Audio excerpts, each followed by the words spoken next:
to yet another episode of ARA, Anxiety Recovery with Albright. I know you have missed me. I received text from a couple of you that, hey Albright, you didn't make a video on Saturday. We didn't see any new video on Saturday. Where I stay, there was blackout. On the whole of the weekend, there was a blackout.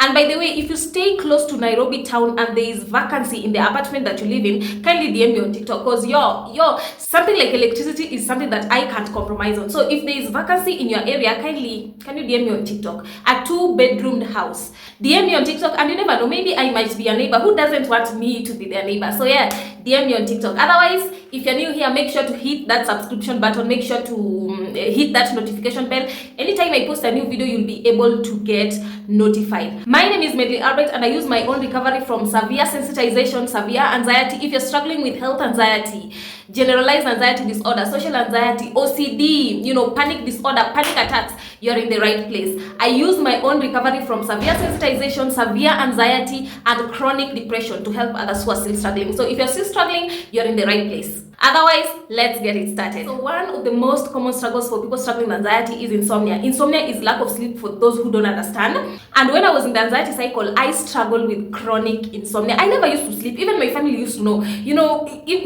let's say something happened at night, my mom was like, Albert, you didn't hear it, because everyone knew that I never used to sleep. The most I slept was 2 to 4 hours the whole night. And I know that's a common struggle. That's a struggle to most anxiety sufferers, and that's what we want to address in this video. So if you're struggling with insomnia, stay tuned up to the end of this video. People who are struggling with anxiety are always under stress. They are always worrying about something. They are always worried during the day. They may distract themselves by, talking to people, going about their activities, going to jobs. When you are in class, you might find distractions. But at night, when you are all alone in your room with your thoughts, with your feelings, that's when you feel intense anxiety. You have thought after thought, racing thoughts. I used to lie in bed thinking that now I want to sleep. I never used to sleep. It was thought after thought after thought. And when I didn't know better, I was arguing these thoughts. I was trying to make the thoughts go away. I was solving my thoughts. I was suppressing them, not knowing that when you try and make thoughts go away, when you try to suppress them, that's you giving them attention. And therefore, when your brain sees that, you're going to have more of those thoughts. It's going to send more of those thoughts your way.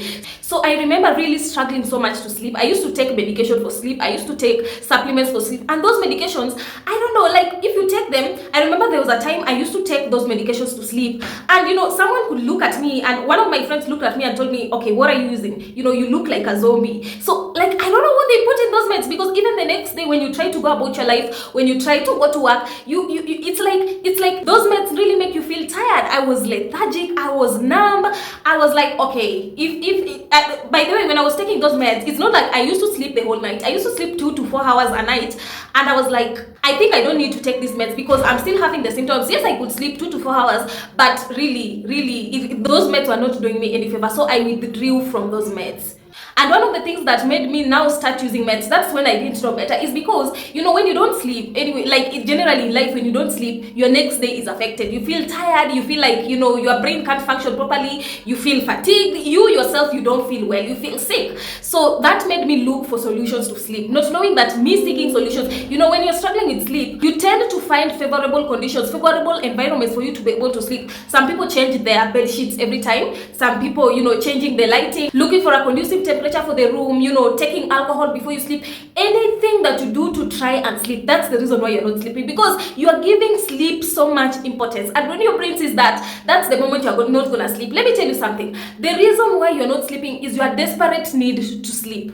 Out there, when you ask someone, let's say there's someone who sleeps really well here and someone who doesn't sleep at all. When you ask someone who sleeps really well, what do you do to sleep? They'll just tell you that, me, literally just close my eyes and sleep. And this person who does not sleep well, they have a lot of techniques. They have a lot of things to try and do to sleep. Sleep is very natural. Sleep, you don't need to be taught to sleep. Sleep is natural and it comes on its own. So if you try to sleep, if you try too hard to sleep, that's when you're not going to sleep. Sleep is like when a man is trying to chase a lady. When you try to chase this lady so hard, you're not gonna get that lady. You're not gonna get that. Just be nonchalant. It's like you care, it's like you don't care. You're just nonchalant. You're gonna get that lady. The same applies to sleep. If you try too hard to sleep, now you're changing the room temperature, now you're changing the lighting, now you're changing the duvet every time, you're not gonna sleep.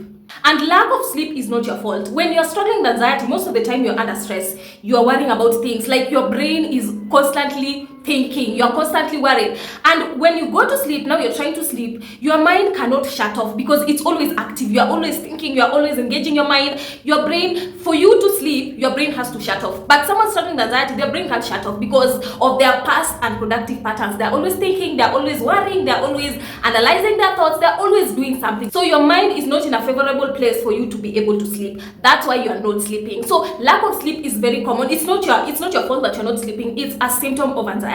And the desperate need to fix your sleep is the reason why you're not sleeping. This is exactly what I did to get my sleep back. I just went to bed and lay there. If I sleep, it's okay. If I don't sleep, it's okay too. I know you're gonna ask, but the next day I feel tired. It's temporarily. You do it temporarily because you know the long-term goal is for you to be able to sleep, 8 hours. I really value my sleep. So 8 hours is the minimum that I always sleep, even up to now. And let me tell you something, anxiety is I always say that anxiety for me, not even for me, but for people generally who struggle with anxiety, when you recover, you'll realize that it was a blessing in disguise, because of course there's a lot of lessons. I talk about that in many of my TikTok videos. There are a lot of lessons that you learn once you recover from anxiety, but also your sleep will be better. Pre-anxiety, like the way I sleep now is even better than pre-anxiety. Like I just sleep. Like right now I know that for me to be able to sleep, I don't need to do anything for me to be able to sleep. Sleep comes naturally, and whatever I do to try and sleep is the reason why I will not sleep. I've said a point there that just lay in bed. If you sleep, it's okay. If you don't sleep, it's okay too. And I know the next question is like, but the next day I feel I can't function. I'm struggling with brain fog. I'm tired, I'm fatigued. Yes, you're gonna be tired and fatigued, but lack of sleep does not kill anyone. Insomnia has never killed anyone. Let me tell you something. If you don't care if you sleep or not, if you don't care if you sleep or not, you're gonna sleep maybe in the next 3 days, in the next 4 days, in the next 1 week, you're gonna sleep. But if you are trying to do something to sleep, you are not going to sleep for a very long time. Just go to bed and lie there. I used to struggle with sleep so much that even the thought of I'm going to sleep tonight used to make me panic. It used to give me anxiety attacks because I was like, now I'm not going to sleep. How will my sleep be like? Now you even find yourself, you're worried during the day. You are worried about sleep. You are worried about if you'll sleep or not. This is because you have made sleep a very important subject. Just don't care. If you sleep, it's okay. If you don't sleep, it's okay too. I know sometimes, and there are gonna be symptoms of not sleeping. For example, me, I used to struggle with red eyes. My under eyes used to be swollen. I used to have headaches. I used to have migraines when I didn't sleep. But you know what? I said it is what it is. I'm struggling with anxiety. That's why I'm lacking sleep. But when I just don't care about sleep, when I just go to bed, not trying to worry about my sleep, the thoughts are gonna come. You're gonna have the racing thoughts. You're gonna have, thoughts about, with anxiety, your mind is always wandering. You're gonna have all kinds of thoughts. But let them in. Don't try to suppress. Don't try to make them go away. It is you. When you suppress, when you try to make them go away, you are engaging your mind, and you can't fix your mind with your mind. You are engaging your mind. So that means no more sleep. If you do something about the thoughts, if you worry about your sleep, that means you are not going to sleep more because already you are engaging your mind. Are you getting my point, guys? The thoughts are gonna come. Thoughts like, I'm only having 2 to 3 hours of sleep. What if, I never get better? What if it leads to something else? Those are intrusive thoughts brought by anxiety. Anxious, negative thoughts around sleep. Nothing will happen if you don't get enough. The illusion around sleep that you need to sleep these exact hours for you to be okay. I don't know who said that, but let me tell you something. Lack of sleep has never killed anyone. Of course, you're gonna be tired, and even if you have the thoughts that what if it doesn't get better? What if it leads to something else? Those are negative thoughts around sleep. Those are intrusive thoughts around sleep. Just treat them the way you treat other thoughts about anxiety. Throw them under the anxiety umbrella and just let them be. Let them go. Let them come and go. Trying to force sleep adds pressure to the already sensitive nerves. You can't force sleep. The reason why you're not sleeping is because you have always been forcing sleep. Sleep is not something to be forced. It will come naturally. Even if it's not now, even if it's not tomorrow, it will come next week. If you don't desperately do something for you to be able to sleep. So if you're struggling with anxiety, I hope this video will help you get better sleep. So make sure to like, comment, subscribe, and share. If there's something that you want me to talk about, kindly comment down in the comment section. Otherwise, let's meet on the next video. Bye.